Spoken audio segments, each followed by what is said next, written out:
আমি স্নেহা, আর আপনারা এই মুহূর্তে দেখছেন বাস্তব নিউজ। বিস্তারিত খবরটি জানতে সম্পূর্ণ ভিডিওটি দেখুন। ধন্যবাদ।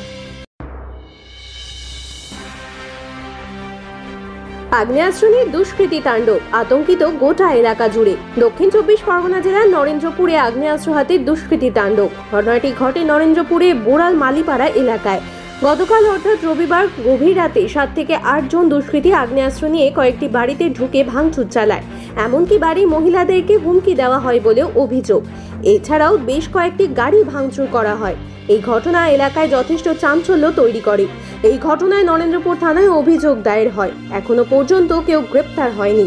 আর আপনারা সেই ছবি সরাসরি দেখছেন শুধুমাত্র বাস্তব নিউজের পর্দায়।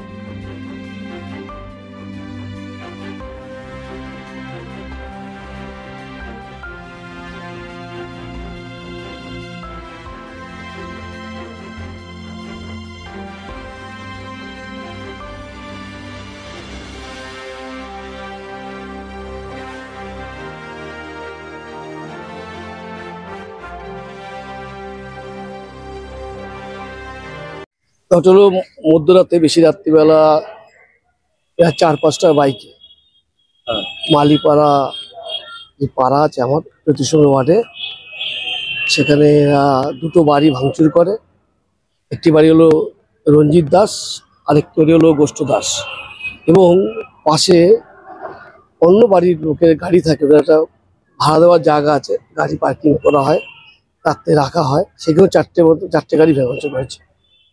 এইভাবে রাত্রিবেলা আগ্নেয়াস্ত্র নিয়ে এইভাবে তাদেরকে ভয় দেখানো, বাড়ি ভাঙচুর করা আপনার ওয়ার্ডে, মানে সেখানে মানুষ তো একেবারে সুরক্ষিত নয়। তারা বলছেন যে আমরা একেবারে সুরক্ষিত নয়।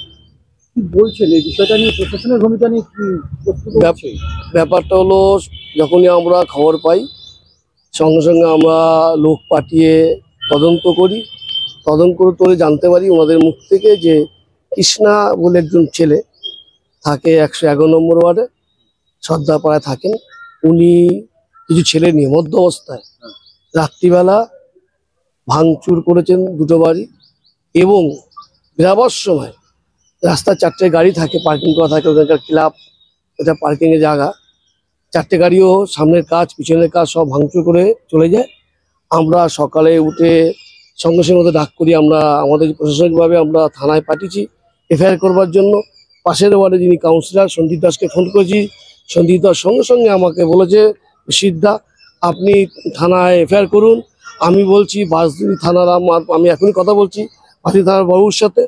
তার কিছুক্ষণ পরে, প্রায় 15 মিনিট পরে আমাকে ফোন করে বললো থানা বাবুর সাথে কথা বলা হয়ে গেছে। এরা মানে এরা বন্দুক বলতে পারছে না যে বন্দুক নিয়ে আসছে কিনা, কিন্তু যারা আসছিল যে গোষ্ঠ, সে বললো যে হাতে দিকে বন্দুক ছিল। এবং প্রায় আপনাদের তরফ থেকে কি পদক্ষেপ নেওয়া হয়েছে? আমার তরফ থেকে প্রথম হলো আমরা বললাম যে এফআইআর করতে পাঠিয়েছি যে যার বাড়ি ভাঙচুর করেছে। যেখানে ঘটনার ট্যাক্সি গাড়ি ফাড়ি ভাঙচুর করা হয়েছে, বাড়ি ভাঙচুর করা হয়েছে, সেখানেও কিন্তু আপনাদের আগে একটা মার্ডার হয়েছিল, বেশ কিছুদিন আগে, কয়েক বছর আগে একটা মার্ডার হয়েছিল। তারপরে আজকে এইরকম দুষ্কৃতী তাণ্ডব, মানে এটা কেন হচ্ছে আপনার এলাকাতে? দেখুন, এরিয়াতে এর আগে মার্ডার হয়েছিল, এটা বহুদিন আগেকার কথা বলছেন, আপনি ঠিকই বলছেন, ওর মার্ডার হয়েছিল। এখন তার রেস্কি না এটা জানি না। তার নাম ছিল বাবু সোনা, এবং যিনি কালকে যে অত্যাচার করেছেন, কিছু লোকের বাড়ি ভাঙচুর করেছে, গাড়ি ভাঙচুর করে, তার নাকি ভাগনাই কৃষ্ণা। পরপর এই ঘটনা, বাড়িতে ঢুকে মহিলাদের মারধর করা, বাড়ি ভাঙচুর করা, এটা কিভাবে দেখছেন আপনি?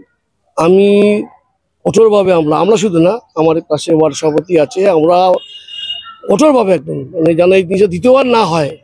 শুধু আমাদের ওয়ার্ড বলতে না, এইটা ছিল না, আমাদের বলা সব শান্ত এরিয়া, কিন্তু এই এরিয়াতে আর না হয়। এবং পাশের ওয়ার্ডের কাউন্সিলর নিয়ে আমার নিজে কথা দিচ্ছে, সন্দীপ দাস 111 নম্বরে, যে আজকে স্টেপ নেওয়া হবে, এফআইআরটা হয়ে যাক। ওখানকার যে স্থানীয় বাসিন্দারা, তারা কিন্তু পুলিশের ভূমিকা নিয়ে একটা ক্ষোভ প্রকাশ করছেন যে পুলিশ কিন্তু এখানে কিন্তু সেইভাবে পাওয়া যায় না, তারা আতঙ্ক ভুগছেন। না দেখুন, এটা যারা বলছে আমাদের সঠিক বলছে না। তার কারণটা হলো প্রতিদিন রাত্রিবেলায় রাউন্ড দেওয়া হয় আমাদের পুলিশের অ্যাক্টিভ অনেক ভালো। আমাদের এই বল অঞ্চলে পুলিশের অ্যাক্টিভ সত্যিকারে ভালো, কিন্তু ওরা যারা কেউ বলে থাকে তেমন হচ্ছে ভুল বলছে। কারণ আমরা জানি ভোরবেলাতেই সঙ্গে সঙ্গে পুলিশ পৌঁছে গেছিলেন। এখন লাস্ট আরেকবার জিজ্ঞাসা করছি যে আপনাদের তরফ থেকে আমরা কঠিনভাবে একদম কঠোর শাস্তি চাই, যেই হোক, কে কৃষ্ণা আমি জানি না, ওদের মুখে শুনলাম যিনি যাকে মারধর করতে গেছিল ওর নাম হলো গোষ্ঠ দাস, ইনি বললেন হ্যাঁ ওই ছিল। মানে আমি চাই একদম একজনের না দু তিনজনের বাড়ি ভাঙচুর করেছে। দুটো বাড়ি ভাঙচুর করেছে, একজন হলো রঞ্জিত দাস আর একজন হলো গোষ্ঠ দাস, আর 4টে গাড়ি ভাঙচুর করেছে, সামনের কাজ পিছনের কাজ। কি কি মানে কজন এসেছিল, কি হয়েছে ঘটনাটা? দুজন, আমি তো চিনি না। আচ্ছা, তারপর কি হলো? ওই আমাদের বাড়ির দিকে যাচ্ছিল, মানে এটা গোষ্ঠের বাড়ি না, এটা আমাদের বাড়ি। আমার গরিব লোক, খেটে খাই, আমার ভাঙাচুরা বাড়ি। আচ্ছা, তারপরে বলতে তারপর ওই বাড়ি ঢুকলো, ওই দিকে গেল। দুজন এসেছিল? হ্যাঁ। কি নিয়ে এসেছিল তারা? ওর হাতে বন্দুক ছিল। বন্দুক ছিল? তা আপনাদের ভয়ই তো রয়েছেন আপনারা। হ্যাঁ। এরকম কি মাঝে মাঝেই হয়? মাঝে মাঝে না, এই কম মাসে 1 বছর মতন এইরকম হচ্ছে। আচ্ছা, প্রথমে এসে আপনাকে কি বলে? একে জিজ্ঞেস করলো বুলিকে জিজ্ঞেস করে, তারপরে আমাদের ওখানে জলে ঢুকলো। আমি তো মানে গরিব লোক, খেটে খাই। আর আমাকে দুজনের হাতেই বন্দুক ছিল? হ্যাঁ। বন্দুক কজনের হাতে ছিল? দুজন। দুজনের হাতেই বন্দুক ছিল? বলুন না আপনি। আমার তো ভয় লাগছে। বন্দুক কজনের হাতে ছিল? দুজন ছিল। দুজনের হাতে। আচ্ছা, আপনারা কতটা আতঙ্কিত এখন? বাবা ভয়েতে মরি, জোরে বলুন। ভয়েতে আমি মরি। আচ্ছা আচ্ছা আচ্ছা। বাবা আপনার নাম কি? আমার নাম শশী দাস। কি হয়েছে, ঘটনাটা কি? আরে জানি না, রাত্রিবেলা ঘরে ঘুমাচ্ছিলাম, সকালের বেলা দেখছি তো সব গাড়িগুলোকে কাঁচ টাঁচ ভেঙে দিয়েছে। আমার সঙ্গে 3টে গাড়ি ওর ছিল, সে কাঁচ টাঁচ সব ভেঙে দিয়েছে। কারা ভাঙলো জানেন? না, সেটা তো আমি জানতে পারবো না। মানে কখন ঘটনাটা ঘটলো? এটা 2 থেকে 3টের দিচ্ছে। রাত? হ্যাঁ, রাত্রি। গতকাল রাতে? 2 থেকে 3 দিচ্ছে। আচ্ছা, রাতে? রাতে। কজন এসেছিল জানেন? না, সেটা আমি জানি না। মানে গাড়িটা কেন ভাঙলো আপনাদের? সেটা তো আমি বুঝতে পারলাম না। তাহলে কখন বুঝতে পারলেন গাড়ি ভেঙেছে আপনাদের? ওই 5 সাড়ে 5টা সকালে। সকালে এসে কি দেখলেন? যে সব আমার গাড়িগুলো সব ভাঙা আছে, আমার সঙ্গে 3টা গাড়ি ওর ভাঙা আছে। তারা কোনো কিছু জানতে পারেনি? না। আপনারা পুলিশে জানিয়েছিলেন? না, পুলিশে আমি এসব খবর দিইনি। জানি না। পুলিশকে জানানি কেন? আমি ক্লাবকে বলেছিলাম। রাত্রে? হ্যাঁ। রাত্রে কি বলা হলো? ক্লাবকে বললাম কি দেখুন এরকম আমার রাত্রিবেলা ঘটনা ঘটে গেছে। তো ক্লাব বললো কি আমি তো কিছু করতে পারবো না, থানা গিয়ে ডায়েরি করে দাও। করেছিলেন থানাতে? না। কেন করেন? ঘরে? হ্যাঁ ভাই। এখন কি চাইছেন? এখন যেটা আমার ক্ষতি হয়েছে সেটা তো ভরপাই করতে হবে। ভয় লাগছে? হ্যাঁ, ভয় তো লাগবেই লাগবে। নাম? দেবানন্দ যাদব। সমস্ত খবর সবার আগে জানতে অবশ্যই বাস্তব নিউজ চ্যানেলটি লাইক, শেয়ার এন্ড কমেন্ট করতে ভুলবেন না। ধন্যবাদ।